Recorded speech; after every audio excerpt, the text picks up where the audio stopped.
good? How y'all doing this afternoon? Welcome back to the Atlanta Sports Podcast. Don Taylor. It's your boy, the Don. Here with my co-host, King. What's good, man? What's good, Don? It's been a day, but we getting through it, bro. Lovely day today, bro. Yes, indeed. Keep hustling, man. We keep hustling over here, no matter what. All right, we got a special guest on with us today. The William McFadden. How you doing, man? I'm doing well, man. Appreciate you having me on. I'm excited to talk a little bit of Falcons football with you guys. A big offseason up ahead. Hey, man, we excited about it, for real. So, thank you once again for coming on, man. So, hey, y'all know what to do if you're new to the channel. Hit that subscribe button, hit that like button, share this content out with Atlanta sports fanatics, and hit us up in the comment section. As always, come holler at your hometown sports podcast. All right. So, before we get into everything, we're going to go ahead and talk about the sponsorship. All right. Take it away, King. All right.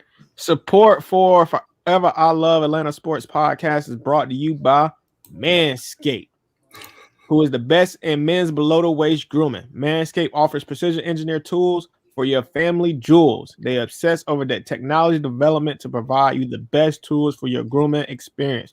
Manscaped is trusted by over 2 million men worldwide. Join the movement for all your below-the-waist grooming needs. Man, y'all know me. Ever since I have been introduced to Manscaped, man, it has changed my life, bro, and for the better. For the better. Y'all know my product is the ball toner. No more sweaty balls for me. That's my product. I love it. The Lawnmower 3.0 has the LED light, and it charges. It got a chargeable port, and it lasts for 90 hours. Take your time, people. Don't nick yourself. Don't cut yourself trying to rush. You got time. Take your time.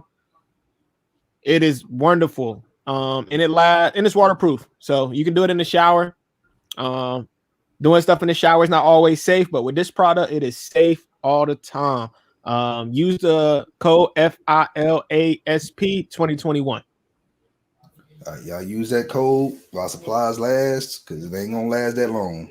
All right. Yep. So get yourself some Manscaped and groom yourself down there. All right. Man, right off the bat, y'all gotta drop a picture of nuts right next to my face. Man, my bad, man. What a welcome. I love it. Look, we weren't even paying attention to that, man. We just trying to promote, but hey, you brought it up. Man. Okay. Hey, you know how to get the nuts away from your face? Manscaped, brother. There you go. Hey, you escaping from Manscaped. You're not escaping for it, you know.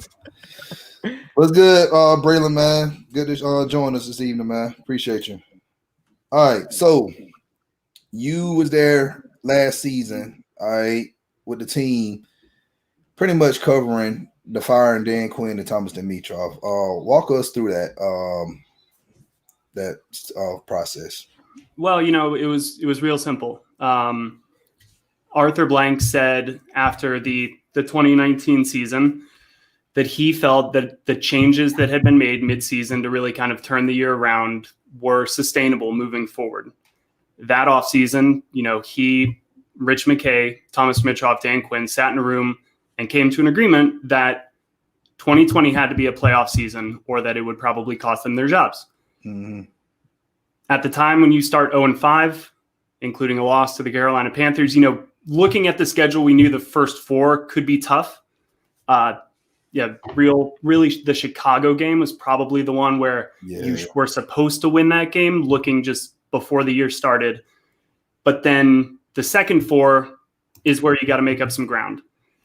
When they start 0-5 and drop one to the Carolina Panthers, who were a rebuilding team, I think the writing was on the wall right there for Arthur Blank. And he basically said, once you're 0-5, this is not a playoff team. That was the goal that was set prior to the year. They understood that. So at this point, we've chosen to move forward in a new direction. And I think, you know, you can always debate and discuss what are the benefits of moving on from a coach and from a general manager in season versus waiting throughout the year. I do think that there was something to the fact that they valued Raheem Morris, that he had been a head coach previously and that he had a big hand kind of turning over the defense. So I do think they had an in-house candidate they wanted to maybe give a real look at, and it was a long enough stretch to really kind of get a good sense for what a team under Raheem Morris could look like.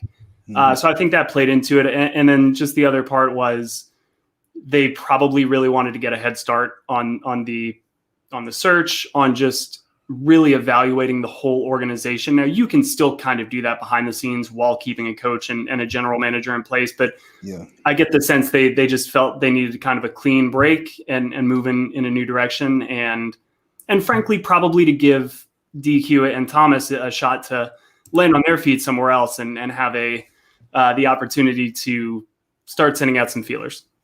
Let me ask you a question real quick. What did you think of Dan Quinn and Thomas Dimitroff did?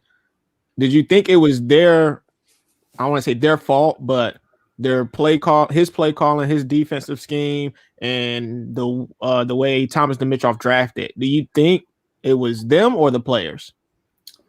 I do think it was a little bit of both. First off, from as just a human being, I have nothing but the highest regard for Dan Quinn. He was a professional every single day. Something that's rare that coaches don't do is he would always start the address with the media during press conferences. A lot of coaches come in, don't say a word. You just start asking them questions. They mumble back answers. He was always really engaging. He was always straightforward and honest. So just kind of got to get that off is, I think, extremely highly of Dan Quinn, the human being. I mean, I've got something in the background. I don't know if you guys can see it, but it's like a little kind of ringside bell that he gave out to everybody in the organization prior to the year that was kind of like, hey, be a fighter this year. All that. He would just do stuff kind of, and Thomas was the same way. So both of those guys, a lot of respect for, but obviously the performance wasn't there on the field. And at times, I think back to the Cowboys game as a good example. That is probably on the players. Every coach is going to coach for you to know what to do in that situation. I mean, it's common sense. The ball's there, go get it. The players knew that.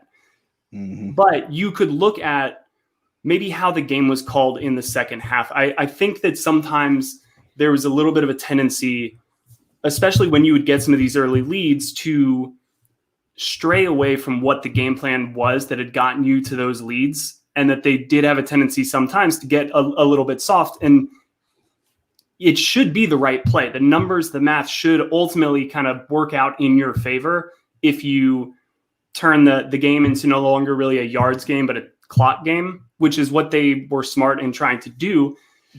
Just some weird things happened in and around that organization. From a roster standpoint, I don't know if enough accountability was there. When you have starters not playing to the level that you need them to play to, and then there aren't really any repercussions when it comes to the depth chart, I think that speaks volume in the locker room.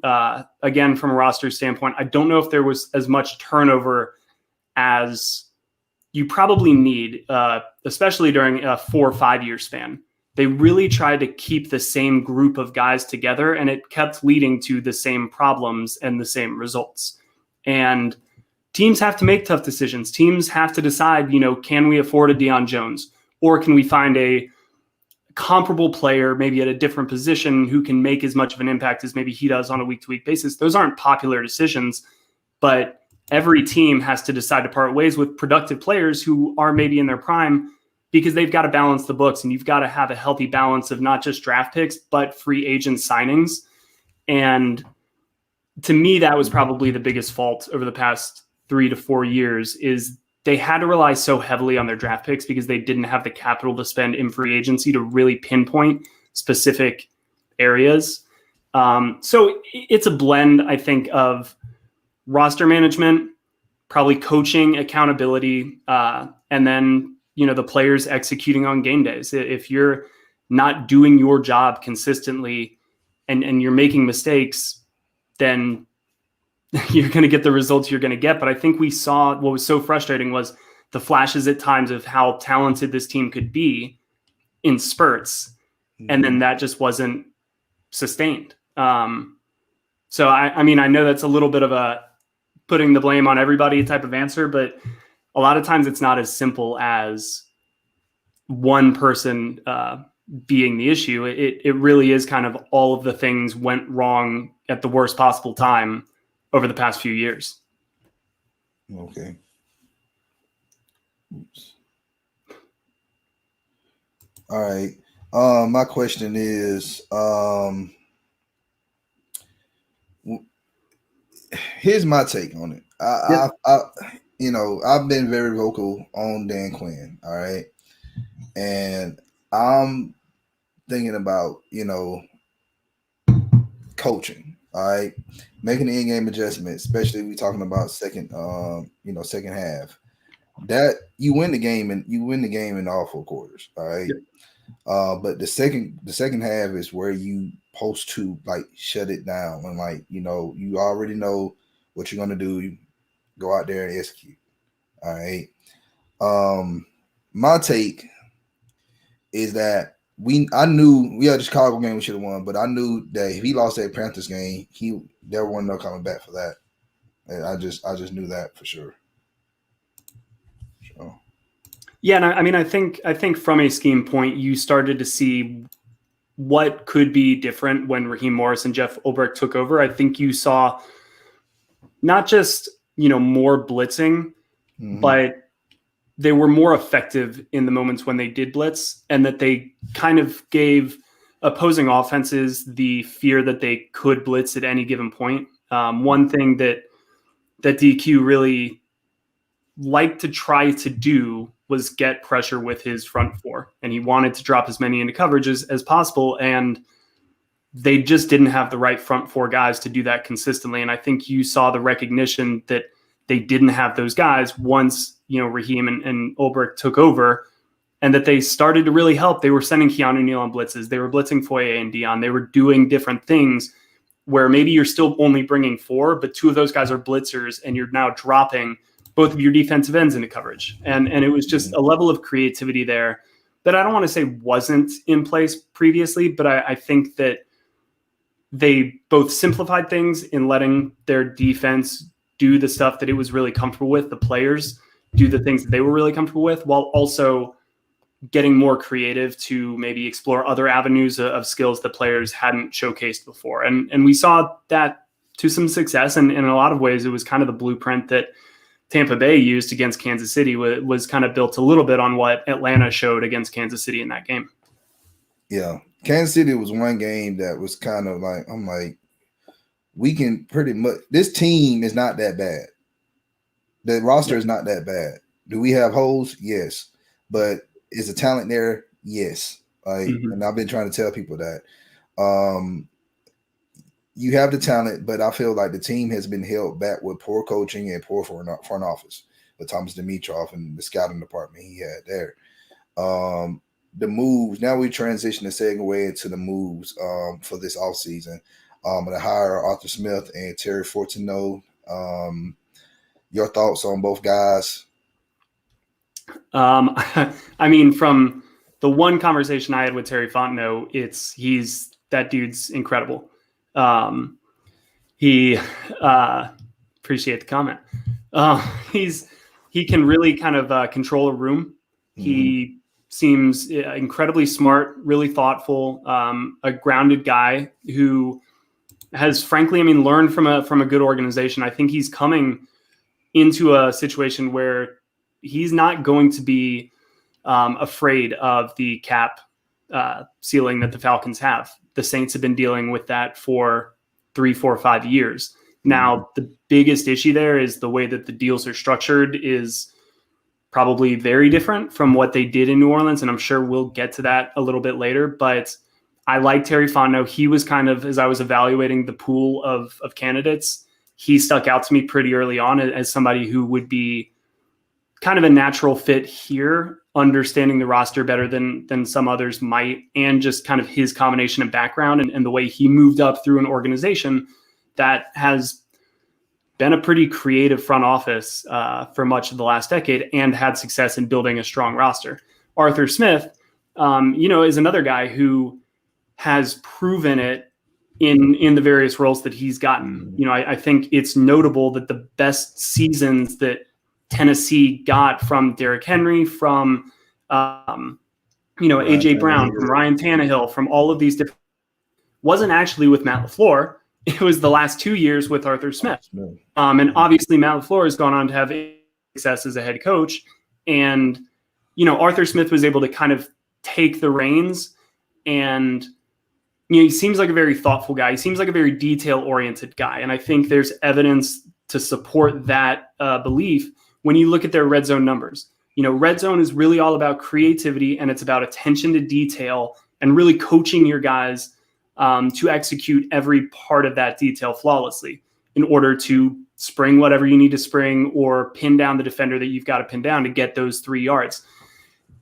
They were number 1 and number 2 these past 2 years in red zone. So that's not a fluke, because that's generally an area that can sometimes have a reversion back to the mean, and they didn't.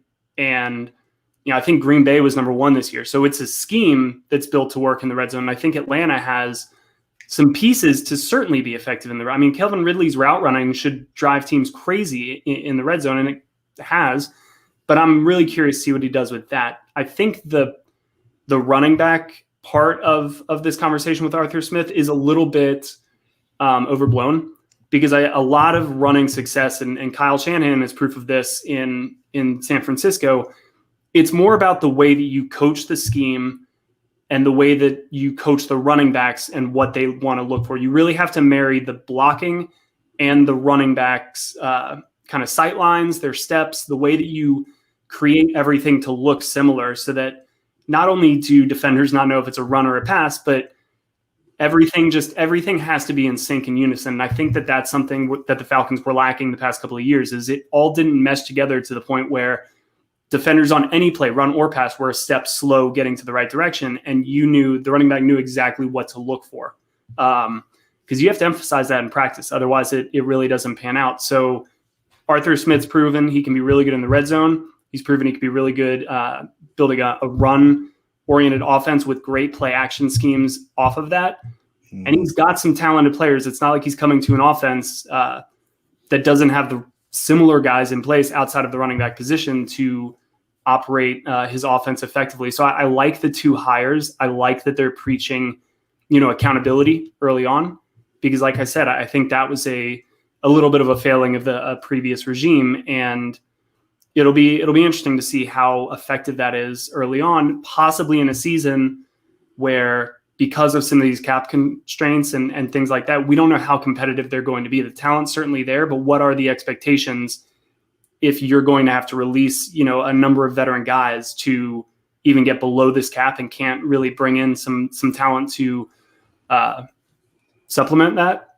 It'll be an interesting year with the mix of on-field results and internal expectations and kind of demand for accountability. So you said that you think that they have the players here. When you look at this offensive line, it's not the worst and it's not the best. Do you think Arthur Smith can coach these guys up to be able to run his scheme and make this offensive line look a little better? I absolutely do.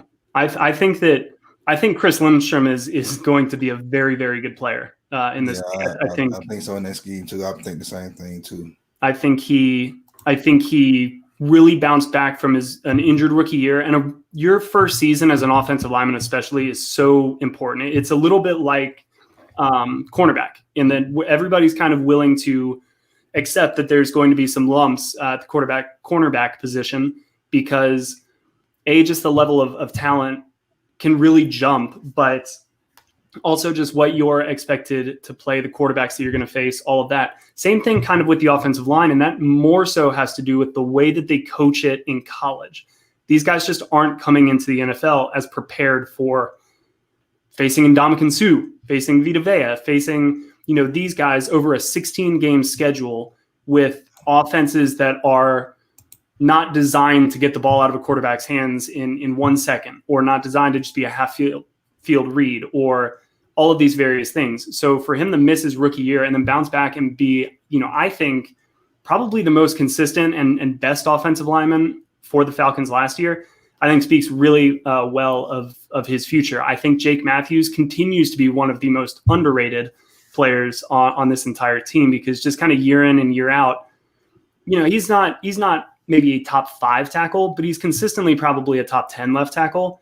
And you can work with that. I mean, if everything else works in tandem, you don't need the best offensive lineman. If you have the best left guard and then you have 2 below average tackles, an average center and a below average right guard, your offensive line is not going to be very good.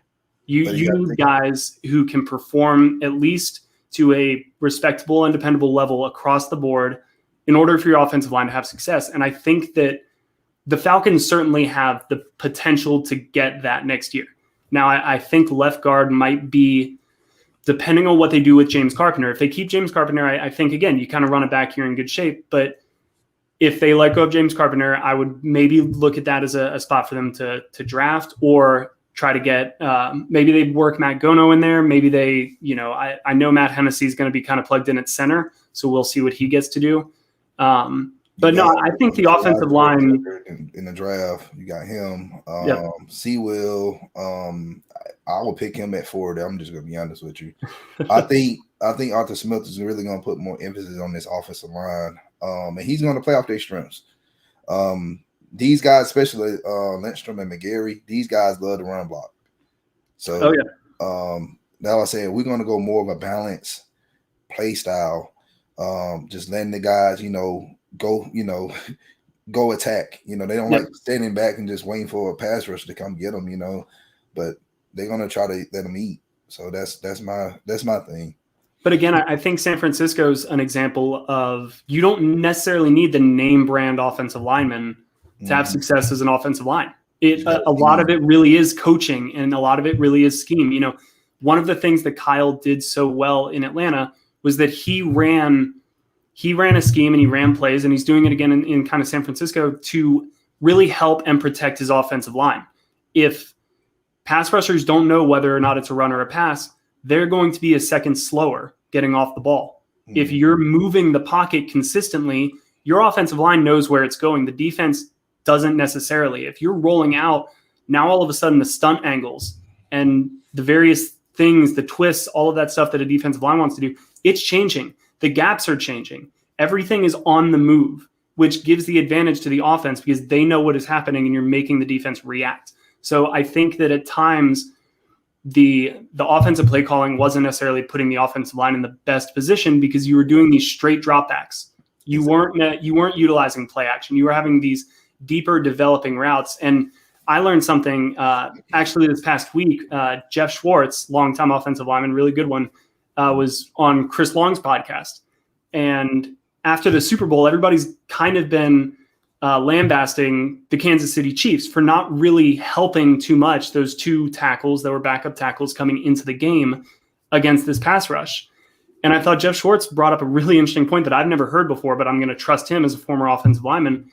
He said it actually benefits and helps your offensive line to have more receivers out. You don't have to go 12 personnel, get 2 tight ends here, have 2 receivers running routes, because now you can double, triple team those 2 receivers. You're actually making your offensive line hold their blocks much longer. In Atlanta, they were kind of doing that to a bigger degree with these longer, slower developing deep routes with Julio and Calvin. And so I think that didn't do the offensive line any favors. So if Arthur Smith's able to come in here and kind of get them back to moving at a bigger clip and use this play action, I think you will see an uptick in offensive line play, even if the same guys are in place. Yeah, I would agree with you there with the long development plays. Every offensive line looks good when the ball's coming out in 2 seconds or less. So every single offensive line and every single offensive lineman loves to run block. I've never found one that said I'd rather pass block than run block. So hopefully Arthur Smith can get this offensive line just to be above average. It can't be average or less than average. It has to be above average for the Falcons to win games. Like you said, the talent is here. So it just has to be coached the right way and schemed together the right way. Yeah, that's pretty much it, man. Like that, it's coaching. Players can't escape bad coaching. All right. I said this, I don't know how long I've been doing podcasting. It's guys like Matt Ryan, guys like Julio Jones. These are like all pro players, MVP players. And you telling me that these guys can't, perform well or put up good numbers. Like, we know this offense under Dirk Curry was not good. It was flawed to begin with. Like, I don't know how many times I got to say that, but I know, William, but I know you want to say it, but I know you can't say it, so it's fine. But I'm not going to put anybody on the spot. But the problem with this team has always been defense. We never had an average or above average defense in Atlanta. All right. Oh yeah. Before I even ask this question about defense, let me get back to the offense. Do you think the run established the passing, or you think the run doesn't have anything to do with the passing game? I think the run does have a lot to do with the passing game. I don't necessarily know if you have to establish the run. I'm a big believer in what is your best weapon offensively. And I would argue for Atlanta, especially last year and probably the past couple of years, your best options were Calvin Ridley, Julio Jones, Russell Gage. Get those three guys on the field.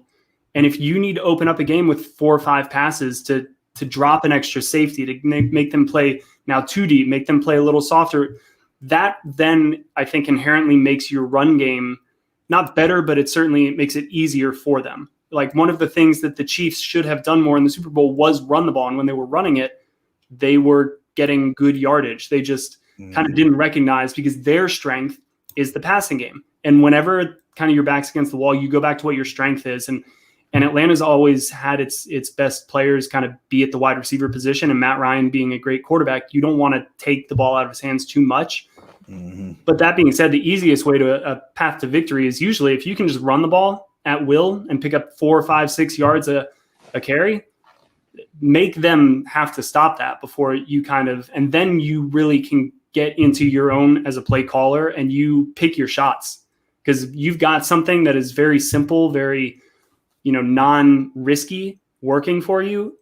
Make them dedicate the resources to slow that down, and that opens up way bigger chunk plays for you down the field. So it can be, if everything's working right, you've got your run play setting up your pass plays, but I don't necessarily think you have to establish the run in order for that to work. And the data kind of backs it up, where you're seeing teams with bad run offenses still have similar success rates on play action passing. Even though the run game's not effective, it's really just the threat of play action opens things up. So I would say they didn't do enough play action.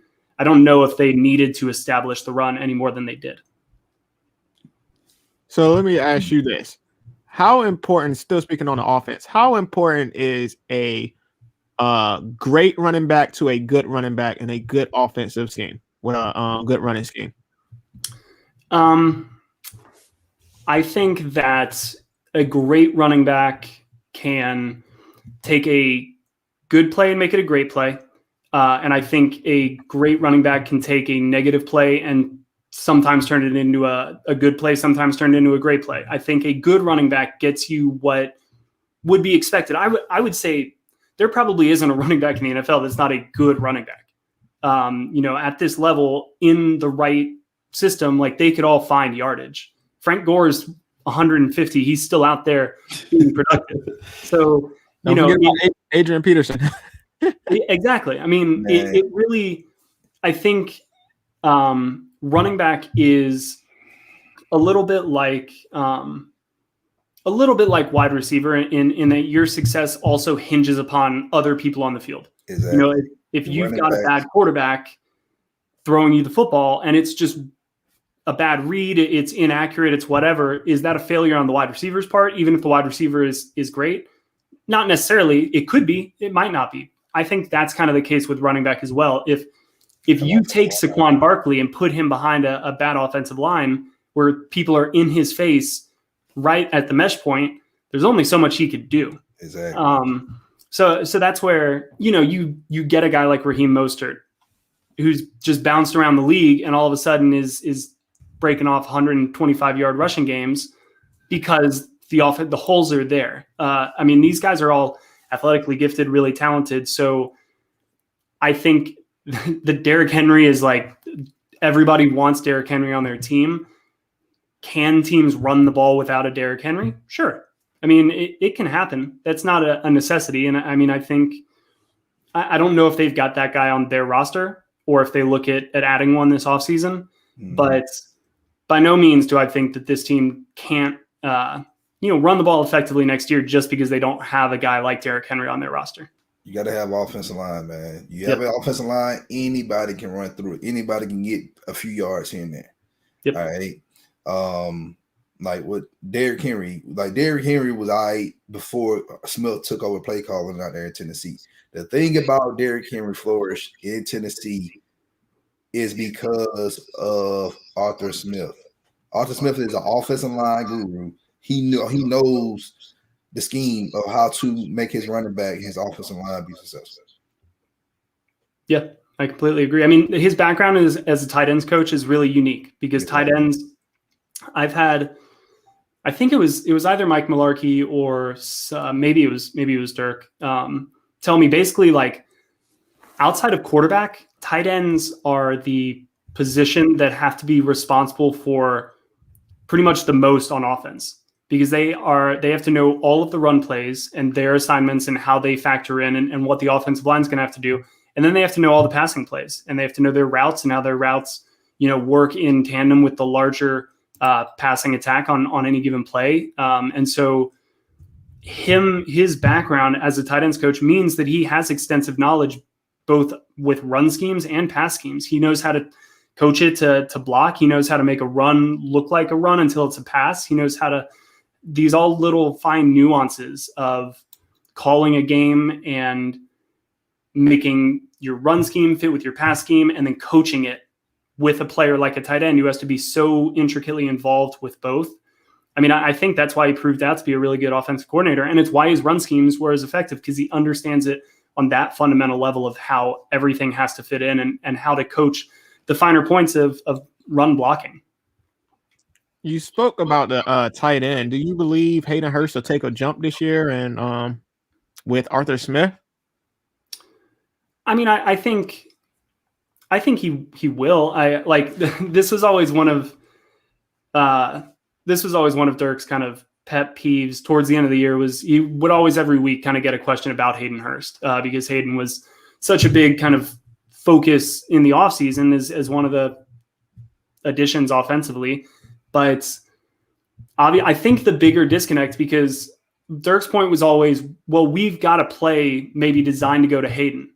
But if the defense is in a defensive look that's designed to take that tight end away, Matt's going to make the read somewhere else. Mm-hmm. And so he was kind of like, you guys don't necessarily know how many plays we've got designed to go one place or the other. It's really about what is the defense going to give you. And then add on top of that, you've got Julio Jones, you've got Calvin Ridley, you've got Russell Gage and Todd Gurley. I mean, it's just a lot of mouths to feed. So that was always his argument.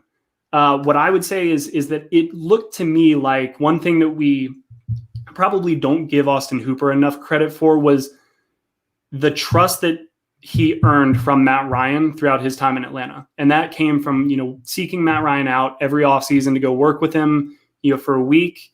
They trained together. They really got on the same page to the point where Austin was almost a pseudo check down for him. Usually that's the running back, but when Matt got in trouble, sometimes he would look Austin's way because he trusted Austin to be where he was supposed to be.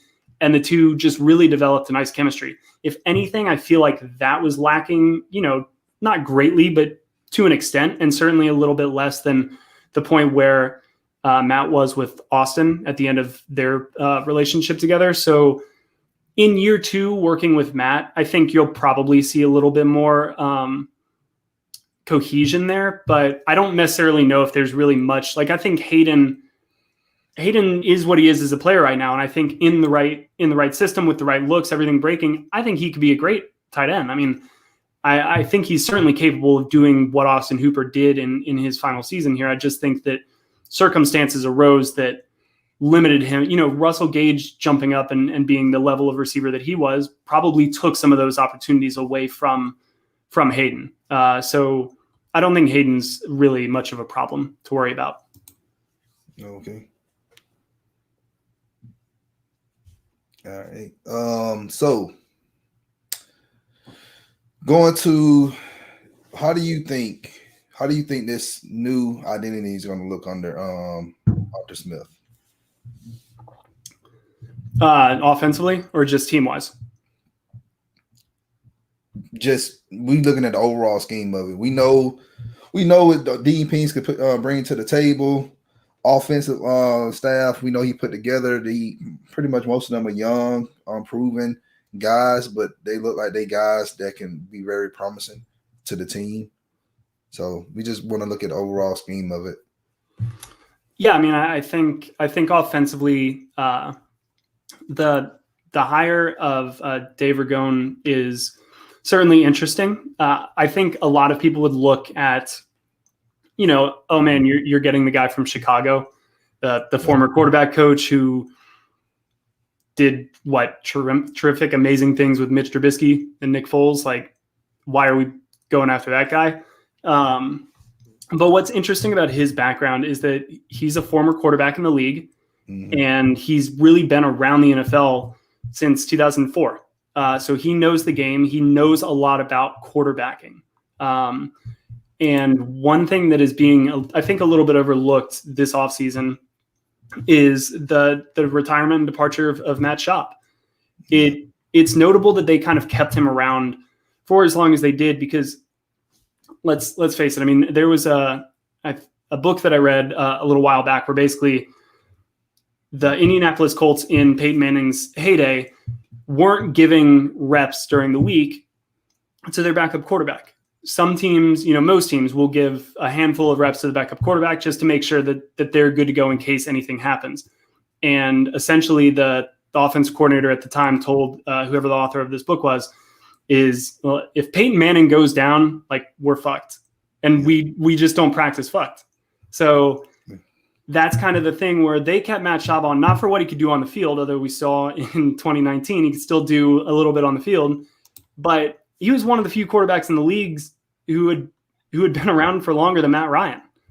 I mean, they could sit there in the quarterback room, and Matt had another voice who he really trusted, who he could bounce things off of, who had been in the situations in playoff games, who could give that extra, voice to Matt on the sideline. Hey, what are you seeing? Don't forget this, all of this stuff. If his backup was a third-year guy and a first-year guy, he's probably not listening to them. So I like the fact that with Matt Schaub going, they bring in Dave Ragone, who has a lot of that similar experience, has played the game, has coached the game for a long time, will speak with a level of authority that Matt Ryan probably will listen to. So I think he's a good hire, but you're right. It's a younger group on the offensive side. It definitely seems like they all have, or most of them have, some ties to Smith from Tennessee. So he's worked with them previously, but I'm not opposed to a young offensive staff. I mean, I think we're kind of seeing that that's becoming the trend lately in the NFL. Yeah. All right. So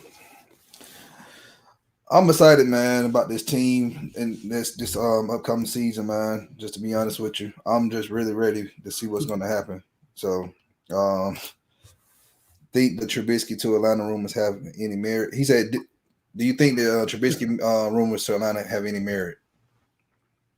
No. Okay. Well, it all depends, but like I said, having Trubisky as a backup won't hurt. Who do you think we're going to draft at number 4? Or do you think we trading down or whatnot? The first position that I'm kind of diving into for the draft is obviously quarterback. That's the big that's probably the best position in this draft, frankly. It's not the strongest draft, even like relative to last year, the year before. Defensively, it's not the best group, but it is a really good quarterback class. And there are, I was watching some Trey Lance tape today. You could see some flashes. I'm not like the biggest Trey Lance guy. Outside of Trevor Lawrence, I really do like Zach Wilson in this class. But you could see you can see flashes from Trey Lance where he's got a really high ceiling, but he probably also has a pretty lower floor than some of the guys talked about in that top 5. I think Justin Fields is in a similar conversation with probably a little bit of a higher floor than Trey Lance. Mm-hmm. I think he's got a really high ceiling. But there are some questions there about how much of it was scheme and how much of it was the player. Now, again, if you get the right scheme and you get those guys, and we're seeing the NFL shift even more every single year to more college-related schemes on offense because it maximizes your quarterback's ability and talent right out of the gate, while you can then coach them along on some of the finer points. And realistically, it's just there's a level of innovation that offenses are open to that they haven't been previously. So all of that being said, given the talent of this year's quarterback crop and kind of what I'm hearing about next year and the year after that, I think probably the smartest bet is to go with quarterback, because I don't know if you're going to be in a position to get somebody else like this again. You can always trade now. But I would personally, I think, unless, and these guys are going to know way more than we will. So I think until everything pans out, you're going to have to kind of trust the new regime to make the call that they needed. I remember a lot of people wanted Glenn Dorsey and not Matt Ryan, and Thomas Dimitroff made that pick, and it proved to be the right one. You ain't had no choice but to get a Matt Ryan. Who you gonna trust? I love Chris Redmond, but Redmond not a starter in this league. Right. And I think Matt Ryan still will be. I think he really still will be. But the question is, A, for how long, and B, while he's still on the roster, his salary is always at least going to be a factor. There's no easier path to success than having a talented quarterback on a rookie deal. That gives you so much more roster flexibility because it makes the most expensive position in the league the cheapest on your roster. And it just gives you a window there, especially if you can get that 5th-year option, which you would as a first-round pick. Yeah. That being said, I do like the notion of trading down, especially because, again, you're probably going to need a lot of draft picks to fill some holes on this roster. You got a lot of holes, man. Like it's all about wants and needs right now, and I'm on the needs train. Like we need safeties, we need pass rushers. Yeah. We may need another DB. We need a guard. We need a running back. That's a lot of. We also need a good kick returner and a punt returner. So this is my thing with trading a quarterback. Not trading, getting a quarterback at number 4. So people are saying that we might never be at this position anymore, at this low position. So what you're essentially saying is this team is going to be a 12-win team somewhere in there. What that might put you at middle of the pack, correct? So if you're middle of the pack, which means you can't blame Matt Ryan because Matt Ryan's probably playing well, you having a quarterback sit for another 2 years, because if let's just say they make the playoffs, the Falcons make the playoffs the next year, you're not going to bench Matt Ryan. So, I would say, first off, a 12-win season, you're probably in the hopefully like mid-20s, late 20s. Yeah, mid-20s. I was talking about like 12 pick. But even if the Falcons had won one more game last year, this whole conversation is probably off the table because they're probably picking 7, 8, 9, and those quarterbacks are all off the board. And again, this is looked at as one of the strongest quarterback classes that we've probably had in 5 or 6 years. I mean, think back to like the Baker Mayfield class where you had 3, 4, like with Lamar Jackson and those guys, like all kind of competing for first round, but there could be 5 first-round quarterbacks taken in this class. And I think legitimately there are 4 quarterbacks who probably could go in the top 10.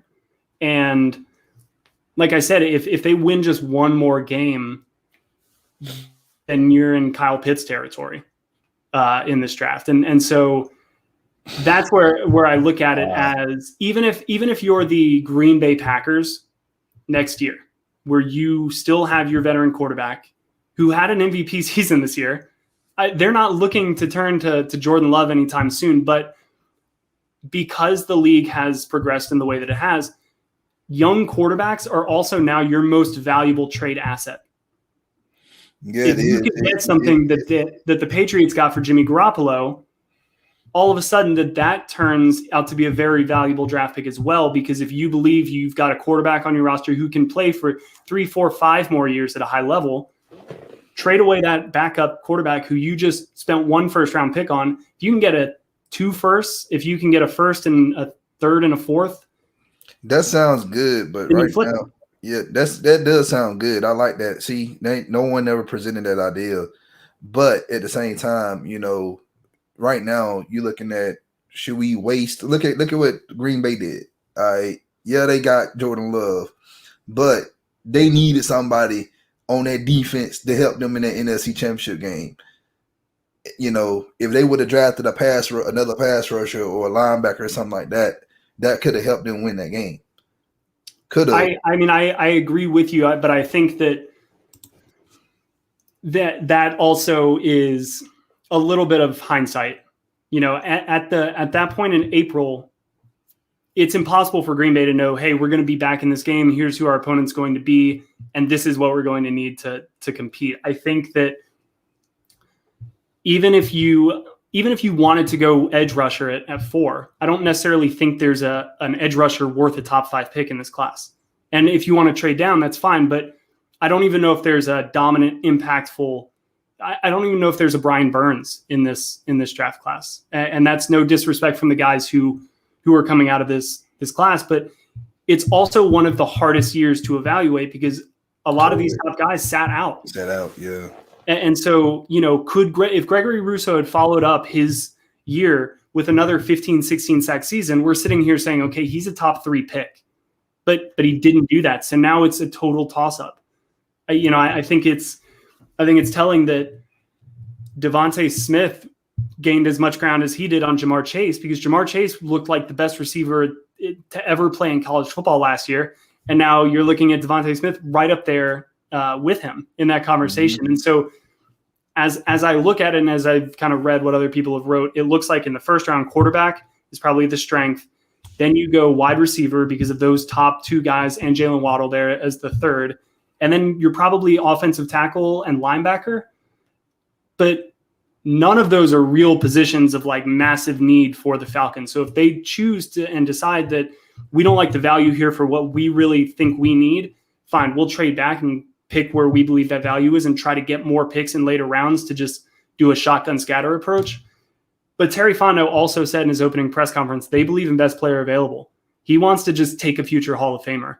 And if they think one of these, if they fall in love with Trey Lance and think that all the problems that they saw can be fixed with coaching, that he offers just intangible and athletic superhuman ability that they can work with, and they could turn him into, a 2013 version of Cam Newton for the majority of his career, they're probably going to sit there and take him, because they want the most talent on this roster possible, regardless of the position they're drafting at.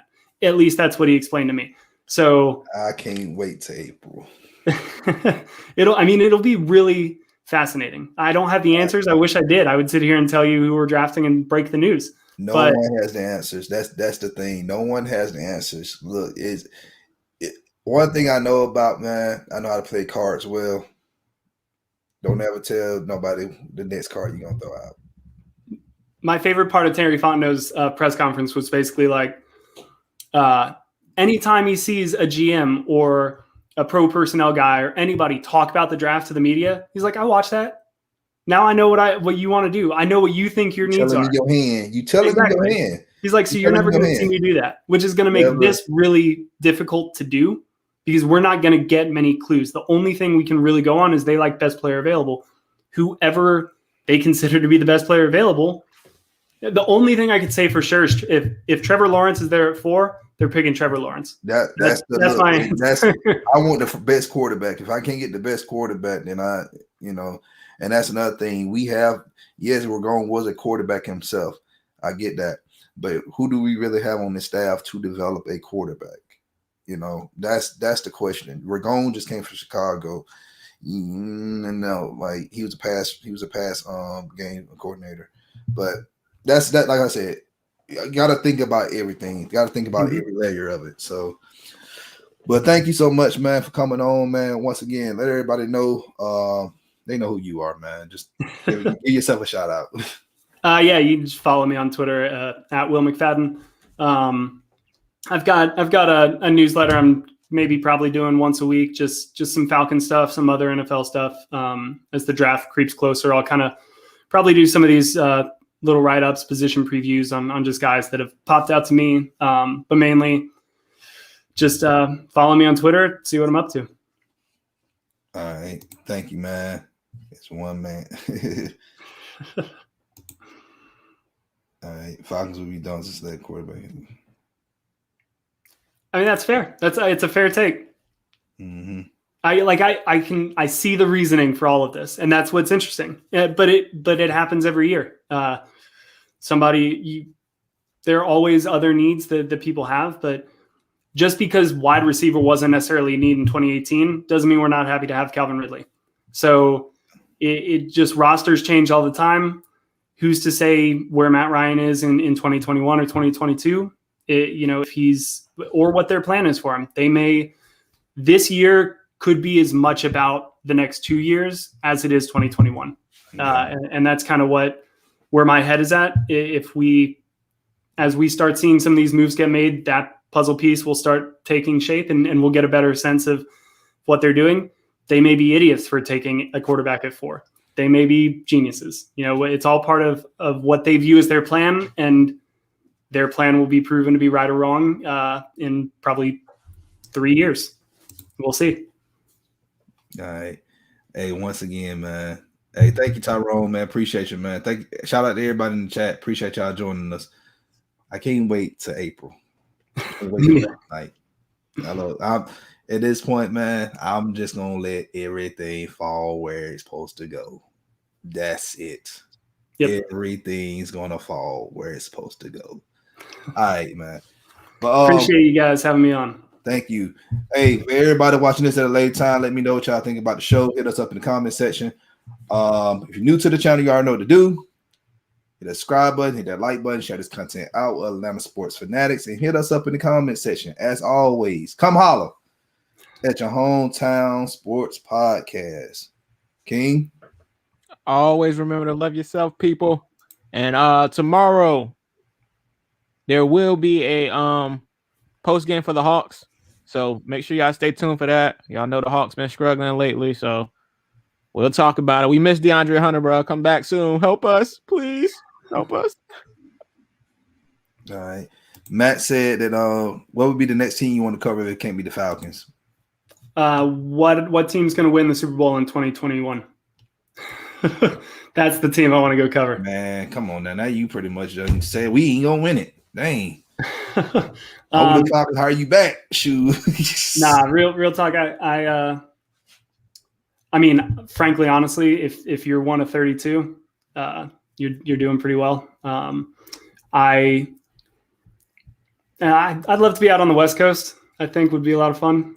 So one of the LA teams, San Diego's not around. San Diego would be my number one choice if they were still around. Yeah, you got the Justin Herbert, Heath Slater look. There you go. Anyway, so you see, I'm trying to make sure my interview goes well once I get one with them. Oh yeah, you go out there like that. Yeah, they hire you on the spot. You'll be all right.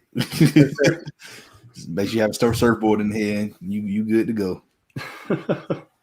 All right, appreciate you, man. Hey y'all have a great evening, man. Look, always remember this. All right, stay positive.